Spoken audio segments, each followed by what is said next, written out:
கடைசி பக்கம். முன்கதை சுருக்கம்.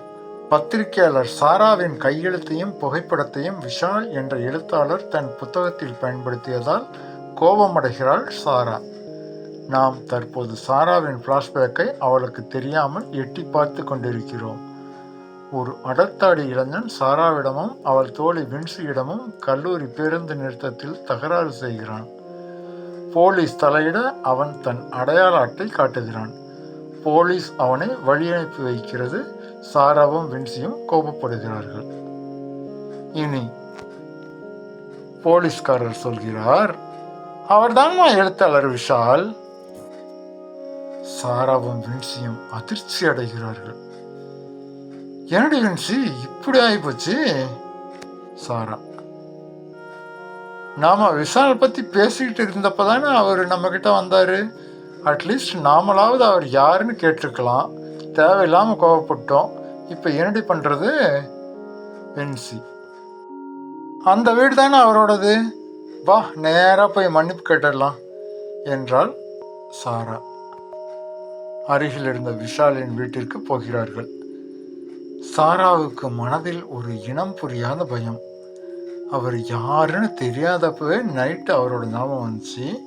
இன்னைக்கு நைட்டு தூங்கின மாதிரி தான் என்று நினைத்து கொண்டாள் சாரா. வீட்டில் விஷால் மற்றும் விஷாலின் அம்மா மற்றும் ஒரு வேலைக்காரி. விஷாலின் அம்மா ஆஸ்துமா நோயாளி, இருமிக் கொண்டே இருப்பார். கதவை தட்டினாள் வின்சி. திறந்தவன் நம்ம அடர்த்தாடி இளைஞன் விஷாலே தான். வெள்ளை நிற பனியன் மற்றும் கட்டம் போட்ட லுங்கி அணிந்திருந்தான். இரு பெண்களை பார்த்ததும் ஒரு நிமிஷம் என்று திரும்பி அருகில் இருந்த பழைய சட்டை ஒன்றை எடுத்து மாட்டிக்கொண்டான்.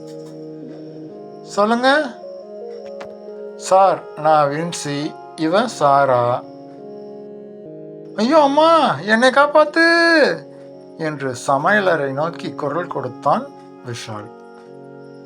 சாரி சார், நீங்கள் யாருன்னு தெரியாமல் பேசிட்டோம், எங்களை மன்னிச்சிருங்க ப்ளீஸ். வின்சி கை கூப்பினாள். நல்ல வேலை, நீங்கள் மன்னிப்பு கேட்கத்தான் வந்தீங்களா? நான் கூட நீங்கள் மறுபடியும் சட்டையை பிடிச்சி கேள்வி கேட்கத்தான் வந்தீங்க என்று நினைத்து கொண்டு ஏற்கனவே கிழிஞ்ச சட்டையை போட்டுக்கிட்டேன் புன்னகைத்தான் விஷால். அதற்குள் விஷாலின் அம்மா மீனாட்சி ஏடா ஆச்சு என்றவரே வந்தாள். அம்மா, நான் வின்சி, இவன் சாரா என்று ஆரம்பித்து மீனாட்சியிடம் அனைத்தையும் சொல்லி முடிக்கிறாள் வின்சி. சரி சரி, வாசப்படையிலே நின்றுட்டு தான் பேசணுமா? உள்ளவா கண்ணு, அன்போடு அழைக்கிறாள் மீனாட்சி. உள்ளே நுழைந்ததும் சோஃபாவை கை காட்டிய மீனாட்சி ஒரு நிமிஷம் என்று சொல்லிவிட்டு சமையல் அறைக்குள் போகிறாள். ஃப்ரீயா விடுங்க, நான் வேணும்னே தான் உங்ககிட்ட வம்பிழுத்தேன். பெண்களை சகஜமாக்கினான் விஷால். சார், உங்க நாவல்னா எனக்கு சோறு தண்ணி கூட வேண்டாம், படிச்சுக்கிட்டே இருப்பேன். சமையலறை பக்கம் திரும்பிய விஷால், அம்மா இவங்களுக்கு காஃபி வேணாமா? 2 நாவல் மட்டும் எடுத்துட்டு வந்து கொடு. அவங்களுக்கு சோறு தண்ணி கூட வேணாமா, காஃபி மட்டும் குடிக்கவா போறாங்க என்றான் முகத்தில் சிரிப்போடு. சத்தம் போட்டு சிரித்து விட்டாள் சாரா.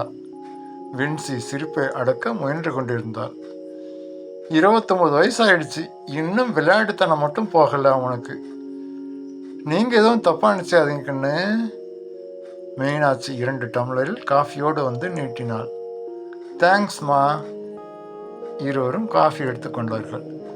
மேலும் கொஞ்ச நேரம் பேசிக்கொண்டிருந்த சாரா, சரி சார், சாரி அண்ட் தேங்க்ஸ் என்றாள். உங்கள் தேங்க்ஸ் நீங்களே வச்சுக்கோங்க, அதுக்கு பதிலாக புக் ஷாப் போய் என்னோட நாவல் வாங்கிட்டு போங்க. ஏற்கனவே இவ வீடு பூரா உங்கள் புக் தான் இருக்குது, நீங்கள் வேற சொல்லிட்டீங்களா? இனிமே இவ பேங்க்ல லோன் வாங்கி கூட உங்கள் புக் எல்லாத்தையும் வாங்கி வச்சிடுவா. வின்சி சிரிக்க நிலைமை 100% சகஜமானது. நீங்கள் ஃப்ரீயாக இருந்தால் நாளைக்கு எங்கள் வீட்டுக்கு வரணும் சாரா கேட்க, அதுக்கு என்ன, வந்துட்டா போச்சு என்று சிரித்தான் விஷால். தேங்க்யூ சார் என்று கை நீட்டினாள் சாரா. வெல்கம் என்று அவள் கையை பற்றினான் விஷால். ஜில்லென்று இருந்தது சாராவுக்கு. செல் நம்பர்கள் பரிமாறிக்கொண்ட பிறகு தன் அட்ரஸை கொடுத்த சாரா, நாளைக்கு சனிக்கிழமை காலைல 10 மணிக்கு உங்களை என் வீட்டில் எதிர்பார்க்கிறேன், பாய் சார் என்று விட்டு கிளம்பினாள். வின்சியும் கை கூப்பினாள். ஆனால் நாளைக்கு நடக்கப் போகும் சம்பவங்கள் பற்றி தெரிந்திருந்தால் சாரா அவனை வீட்டுக்கு அழைத்திருக்கவே மாட்டாள். தொடரும்.